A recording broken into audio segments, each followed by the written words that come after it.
Studios at One Television Plaza, this is your Mid-Ohio Valley Afternoon Brief.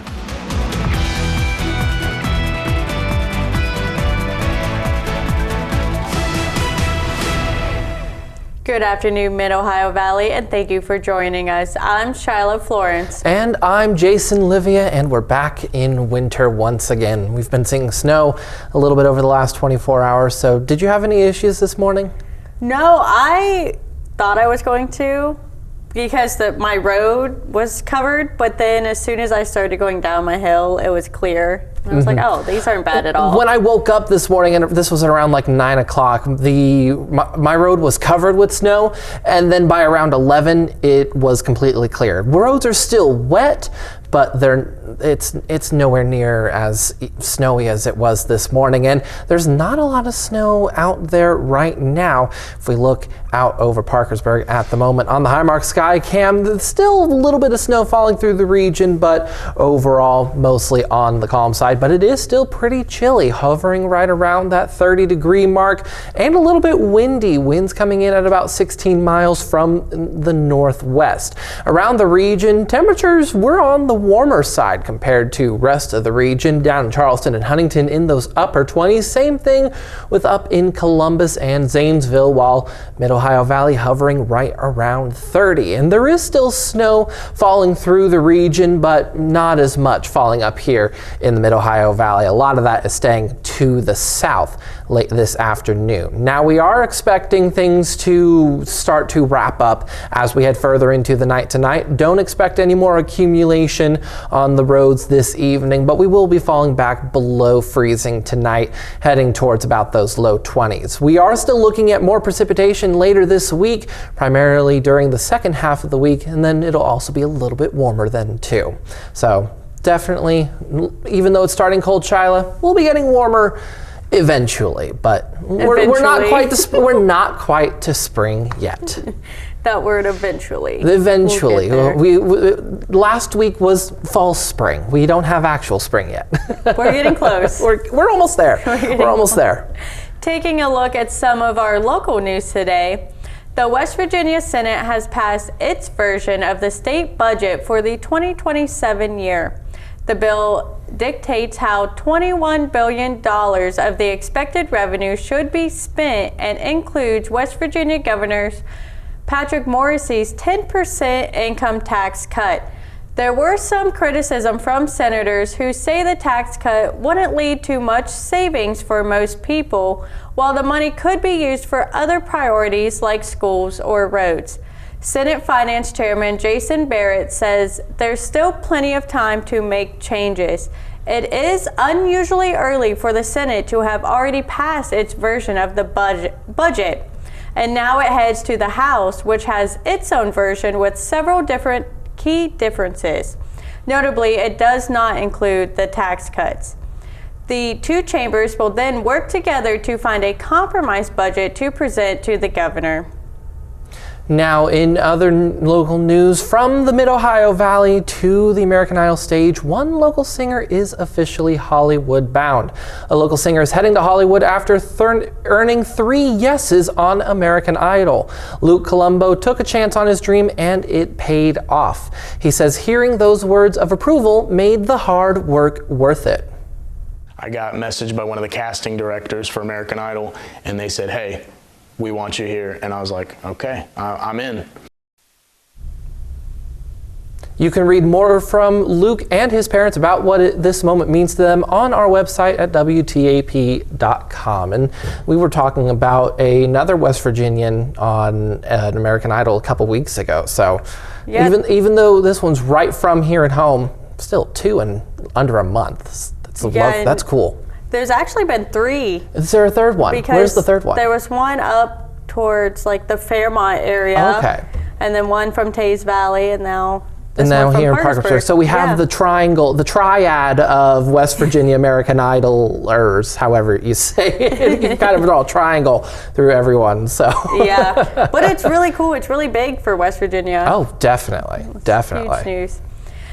A Vienna ice cream shop scooped up support for a good cause. Mountain State Creamery hosted the 30-day kickoff party for the Wood County Society Telethon on Sunday. Celebrity scoopers like Vienna Mayor, local bands, and business owners traded their usual roles for ice cream scoops. Victoria West, the owner of the ice cream shop, says all proceeds go directly to the Wood County Society. As a volunteer for Wood County Society and one of the people that's on telethon answering phones, we have to pick up our packets. And I thought, hey, why don't we pick up our packets at our Mountain State Creamery, and when they pick them up, let's do a give back. And it's coming together beautifully. We've involved the community. People that are coming out as celebrity scoopers are having a blast, and it's just becoming a beautiful day. And the telethon is nearly 1 month away.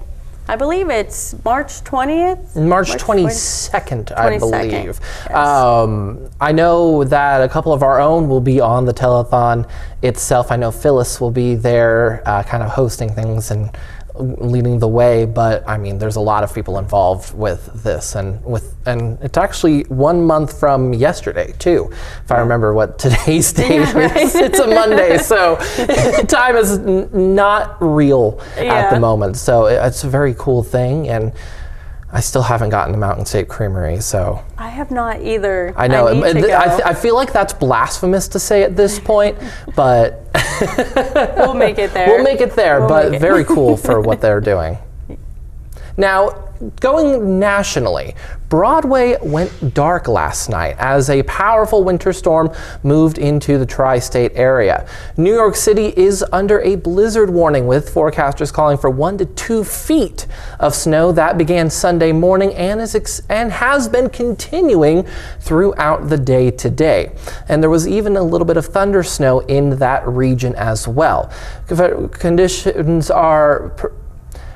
Officials are warning people about worsening conditions and urging residents to limit travel as restrictions take effect in surrounding areas. In response, the Broadway League announced that all Sunday evening performances with curtain times at least at 6 p.m. or later would be canceled due to the anticipated travel impacts and safety concerns. And that does not happen much. Broadway, or really just the city, going dark, it takes a lot to do it, and this certainly classifies as a lot, because some of the other things I was seeing from this system itself, this storm that's brewing up in the Northeast, is that it's not even just light snow, it's heavy wet snow that's also falling up there, which certainly doesn't make it any better. And it's a foot to 2 feet of that. So where was that when we needed it? Yeah, right. Earlier this month. Although that would have caused a lot of issues. I wanted that here. Yeah. No, honestly, I am the same way. I'm like, if it's going to snow, I want it to snow a lot, because a little bit of snow is just an inconvenience. And I'm like, I need a lot to actually enjoy it. This hasn't been enough. Yeah. I mean, we've had plenty for the season. I think everyone is ready for spring. But especially the storm back in January that ended up being half ice, I would have rather had a full foot of snow than that half an inch of ice that we got. Oh yeah, the ice is the worst. Oh yeah, so absolutely. Well, coming up, March is now declared Developmental Disabilities Awareness Month, and that's one story we've been working on today. We'll take a look at that story after the break, and Jason will have your first alert forecast.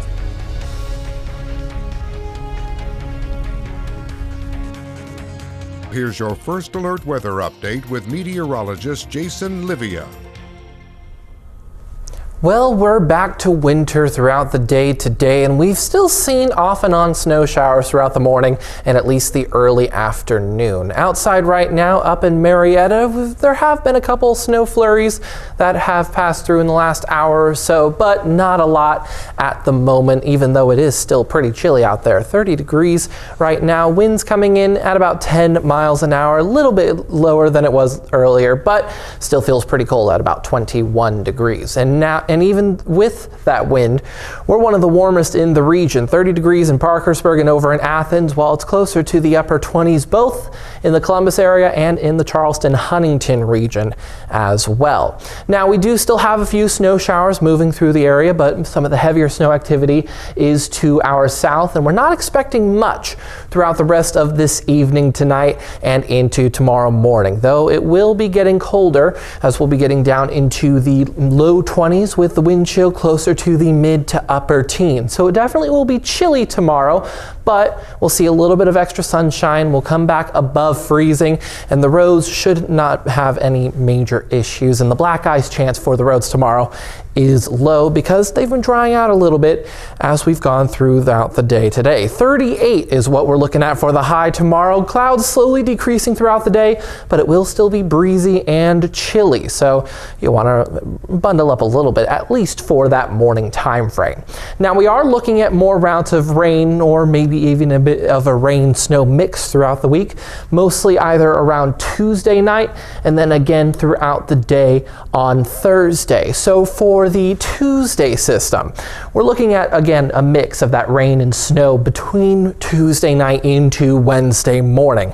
And things are still starting to get into shape for this system, but it looks like it may start as snow and then transition to rain later in the night before we start seeing warmer temperatures heading into the daytime on Wednesday. And then for the Thursday system, still a little bit of hesitancy, mostly looking at rain for Thursday, although a couple models have been indicating maybe a little bit of a farther southward progression of that ice and snow line right around or just to the north of the Mid-Ohio Valley. So we'll be keeping an eye on that. But for the moment, most of the heavy rain is farther to the south, so flooding is not currently something that we're watching heading into this week. Temperature-wise for the rest of this week will be mostly around those 50s and upper 40s, though there is another 60-degree day on the way, at least for Saturday. So that's something to look forward to this week.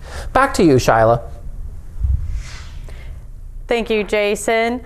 The Wood County Commissioners are recognizing the contributions of people with developmental disabilities during the month of March. Today, the Commissioners issued a proclamation declaring March to be Developmental Disabilities Awareness Month. ARC of the Mid-Ohio Valley Chief Operating Manager Doug Hess and other ARC representatives appeared before the Commissioners to discuss their work and impact in the community. The ARC has served over 1,500 people with developmental disabilities through programs, including its Inclusive Summer Day, Arts for the Underserved, and its Health and Wellness Services. And that is just one story that we have been working on today. We will have that story and more tonight at 5 and 6. And we also have reports coming in of an active fire on 15th Avenue in Parkersburg. We currently have reporters there on scene, but our details are limited at this time. So make sure you stick with WTAP and keep checking our website, WTAP.com, for updates on that fire. That's all the time we have for today's afternoon brief. Have a great rest of your evening, and Jason and I will see you guys tomorrow.